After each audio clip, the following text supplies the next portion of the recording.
Почитувани сограѓани, сите ние се соочуваме со кризата од COVID-19. Граѓани се борат за здравието или го губат работното место, но власта на СДСМ е во предизборна кампања.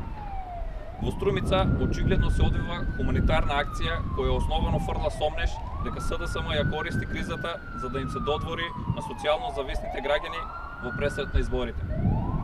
Активисти на СДСМ се ставаат над законот и во време на карантин подготуваат партиски брендирани пакети наменети за социјално загрозени лица. Струмица не е дел од Африка, ниту Латинска Америка, па да изразиме благодарност на едно семејство за хуманитарна акција во храна. Поготово за семејство што веќе 20 години се не влазва во Струмица. Па уште од партија која се декларира како социјална и затоа поставивме повеќе прашања. Колку средства се употребени во оваа акција и има ли потекло на парите и на производите? Одговорот треба да биде прва задача на човек кој ги има сите полуги на власта во земјата.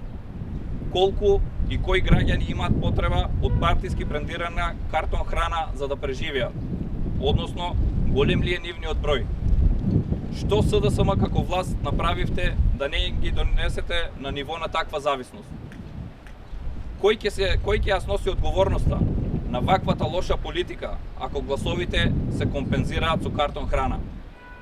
Акцијата треба да се одвива преку организацијата на Црвениот крст или други познати хуманитарни организации и преку центрите за социјална работа, кои ги познаваат граѓаните, наместо да се одвива преку кризен штаб. Прашањето е, заради што граѓаните во општината или партијата би се обраќале со барање за храна? Се потврдува сомнежот дека ваквата поврзаност укажува на траен карактер. Станува јасно што се случува на политичката сцена во Струмица и регионот веќе 2 децении.